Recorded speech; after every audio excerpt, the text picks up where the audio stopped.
Hi guys, मैं आज से mukbang में तो जे mukbang है जे को noodles चार के बको से की noodles से अस्पताल जले से की noodles से चार के आई am the चार ड्री बको हमारी flavor जो कमाई तो एक हंग दे अतः pink color black color लो चार है जिन्हें को दो से की yellow color जब the चार ड्री बको जो ना सीधे how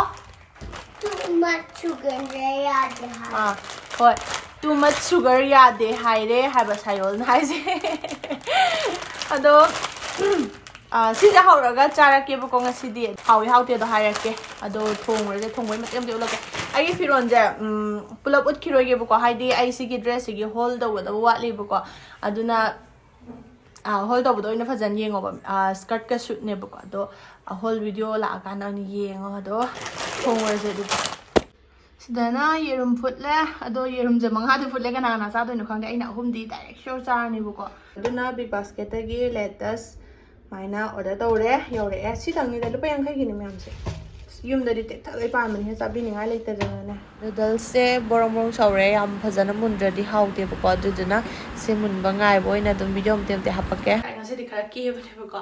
ado hojik kan de ke buju kya phangde ai gi routine ma'am जे कइनो को का ngau sa ni khangbra ai nupi ai than da gi orma go nupi ya ma gi loiram ni thabak che loi na ma chinari dana ko hojik kan de aduga sigi mathak sida yengone akoi ki skin care aduga hair care sigum baju mo akoi di section da ya de dana ko akoi di nupi ai ji dum chahi le sala ga di skin ju thizal ai sam ju thizal ai aduna sigi care bulog gadra adu yum gi thaba ingang sina routine ma'am dina pura खंगदे कोक चिकप कोक ngau habdo adune oheli aduna ma'am अखोइ नुपी दि थबक चिन गेरा खोट गेरा स्किन केयर हेयर केयर जे याम फजना मेंटेन तौरगा थमा मथौ ताइदना को अदो आइगे ओइनदि कैसु वानिङाइ ओइदे को आइगे ओइनदि CureSkin लेबनिना आइगे CureSkin डिसीजनर पे याम थिना कुइरा आइगे बॉक्स मैम जो ममांगी हिगो मचु गी बॉक्स ओरि कांदो अदुगी दai हौरगा सीजनर पनिना को हाइदि चही अनि मखाइ मु सुरेबो खम आइ सीजनर को अदुना सुम आइगे स्किन केयर गुम्बगी दि कैसु याम थुइदो हेंदो वानिङाइ ओइदेबो को CureSkin दा लोइना मक यावरगा लेबनिना CureSkin brand से लेबनिना एंगोंदा टेंशन गुम्बदो अदुगुम्बा अमता लेदे हाइदि स्किन केयर हेयर केयर गी दमकता को हाइदि आइगी पर्सनल डर्मेट लेबनिना मंथली कंसल्ट तवी रेगुलर चेकअप तवी आइगी डॉक्टर दा अदुम युमदा फमना तुमना फोटो अमा कापगा आइगी लेइबा प्रॉब्लम सिंग दो लोइना मक याम फजन हाइबी को आइगी कस्टमाइज तौरगा पिबिरक किट से सिसे आइगी स्किन सिगी प्रॉब्लम से फगलकपगी मतुंगिना किट से दुम सिल्लेबको हाइदि आइगी स्किन गी फिवम दो येंगागा हाइताइने प्रोडक्ट अनौबा सजेस्ट तौबीबको हाइदि मंथली चेकअप तौबदो अदुगी मतुंगिना दुम खंगबंगमेबको सही जे लिसलै खुदिंगी दुम फजरकदब नतबनिना अखोइना दुम यामना मेंटेन तौदबदो यादेबको अदुगा CureSkin जे एप ने अदो अखोइना स्पेशलिस्ट डर्मेटोलॉजिस्ट मैमगा वरी सानबा फंगदोइनिको CureSkin एप सिददि अखोइना डाउनलोड तौबीरगा फोटो अमखुकी मतुंगिना अखोइगी AI डिटेक्ट तौरगा एनालिसिस तौरबा मतमदा अखोइगी स्किन केयर दो अदुदो खंगबीदोइनेबको करी प्रॉब्लम लैरी हाबदुगी मतुंगिना सुमाइना आइगी किट अमा पाइसे असिगुम्बा पिबिरक्तोइनेबको अखोइ स्किन टाइप मखल मानदबे मतुंगिना मी एमता मानरोइको मैम आई हाना सिजिनद्रिङैदा उरिङ याम थुङामे अदुइ फोटोसो हापमगे हौजे दुम हापचरमगे अदुगा अखोइगी स्किन केयर नुं सेमिबदा नतेबको अखोइगी डाइट प्लान सु फजन सेमिबनेबको हाइदि अखोइगी हक्चांग दु यामना हेल्दी ओहेनबदा यामना मेंटेन तौबीको CureSkin ना अदुना मैम अखोइगी स्किन दा करी स्किन केयर सिजिनदोइना हाइना कन्फ्यूज लेबिबसिंग लेरगदि को CureSkin दे सिजिनरगा अमतंग इम्बियो अखोइगी स्किन टाइप की मतुंगिना अखोइगी कस्टमाइज तौरबसिगुम्बा किट अमदा अखोइगी चानाबा अखोइगी माइगी प्रॉब्लम दो अदुगी मतुंगिना किट मनुंगसिदा प्रोडक्ट मयाम दो लोइना मा हापिरक्तोइनेबको अदुना सिजिनरगा इम्बियो याम हाइदि प्रोडक्ट से डर्मेटोलॉजिस्ट सिंगा वरी सानरगा पिबिरकदबनिना अखोइदि यामना सेफ ओइबनेबको अदुना कइगुमा मैम सु CureSkin की प्रोडक्ट से पामदारगदि आई मागी लिंक तो डिस्क्रिप्शन अमदि कमेंट पिन दा हापचरमगेबको लिंक तो अदो चेक आउट तौबीरो अदुगा ममल से यामना होंबने ममल से 1499 खक पीबनेबको अदो आई कूपन कोड काजल 100 से सिजना तारगदि लुपा चाम अमसु ऑफ ओइदोइने अदुना कइगुम्बा पामिबसिंगना अदुम चेक आउट तौबीरोको डिस्क्रिप्शन अमसु कमेंट पिन दो मैम अदुदि चारसे हाइन तौरगे समजे थादोगे तको डिस्टर्ब तौगद्रो यानिदा हैजलगे से मागे अमा चीज ला कइनो मकुम अम यावपदो मकुम है सिगुम्बा पैकेट अनि याविदना को हाइदे अतोपा चाइना बो अदुइ चाइसनग्रेबो साइ थोंबदा तो हुजिक सी हापगे या खुत्तगा लोइ तैगरे सारागे म्याम ददे फ्रिज याम नातै चादि हावरे आगे को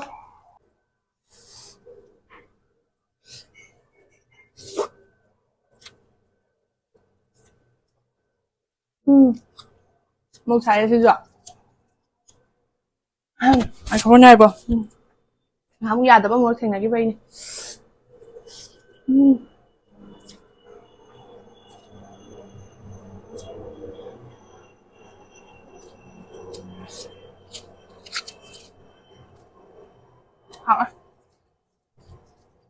chopstick นี่นุ่งไงเตี้ย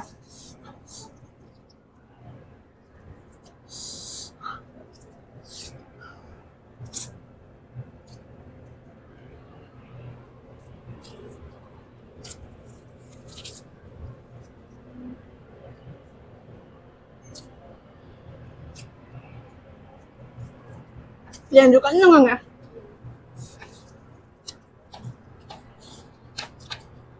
อินโทรอะไรนะโฟโตกราฟเป็นยังไงทำเนียบใช่ไหมแบบ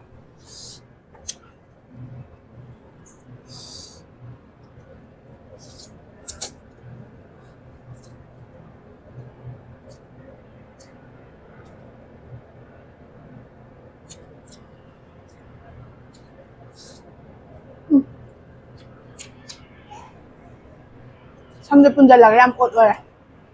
3분 매진해 팔 너무 이상해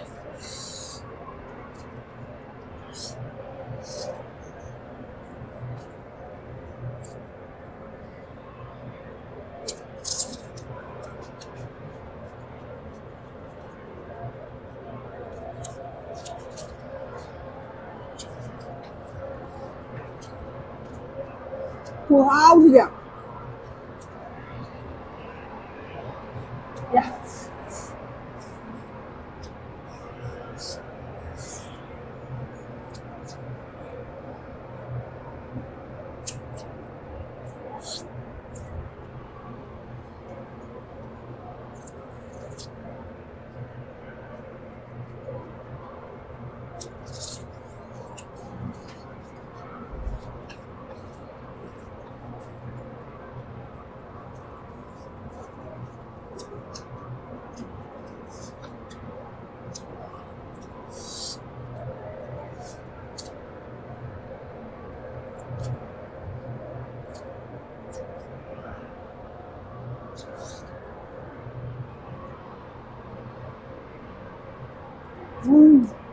哇吗？那西安苗就洗出来轮他们有没有？妈大人们，哎，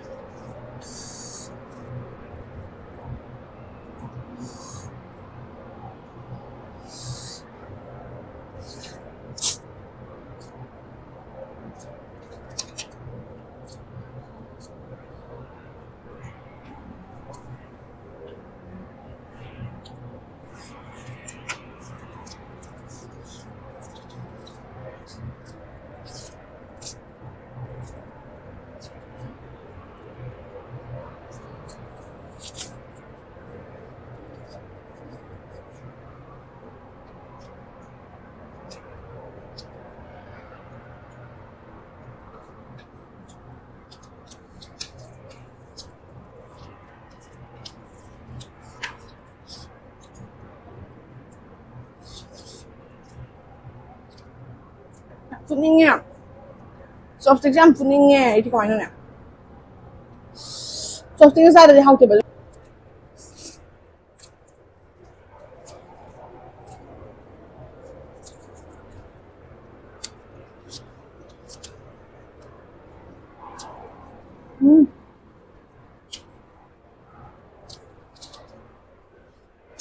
얘 때려.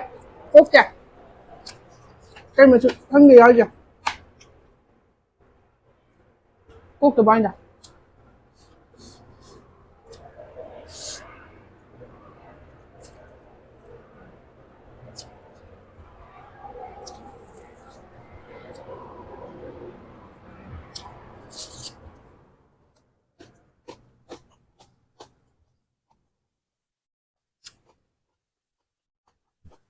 Mình mà chủ đề lipstick xem nhỉ? Lipstick nó có cái mình mà chủ đề 꼬야 돼.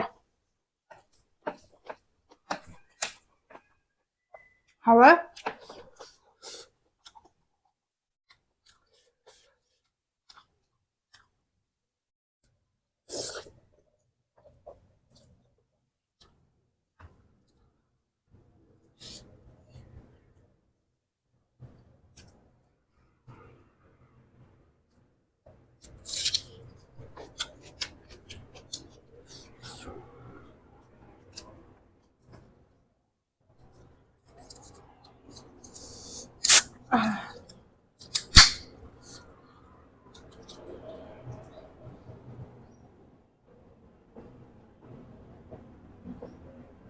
Nhằm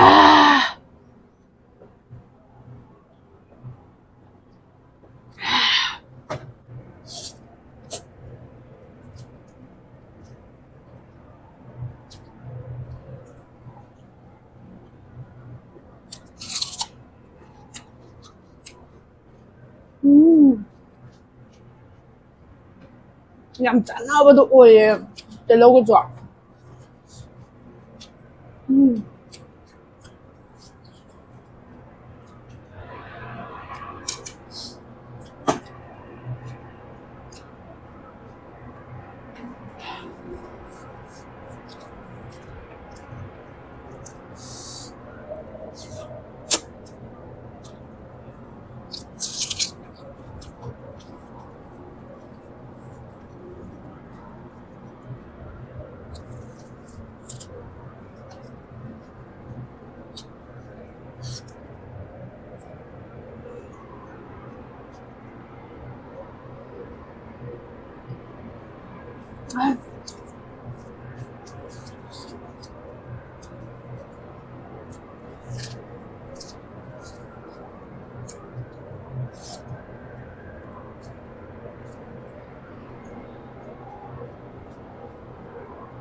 nó có trời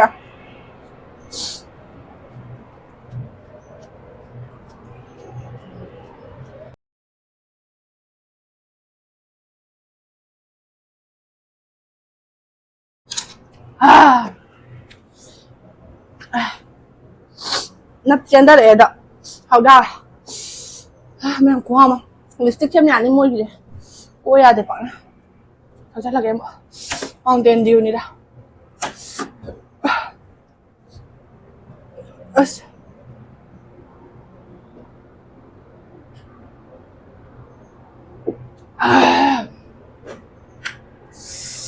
cool ma'am rất cay rồi ngon sau nhầm hầu ấy atau memang sih di video saya adalah saya lagi macam video yang tinggal saya like subscribe tu kau bikin no yang hawe atau nama ning ba video lagi di komentar tu hai video oh jangan ning ba lagi di ko atau ngasih di lagi bye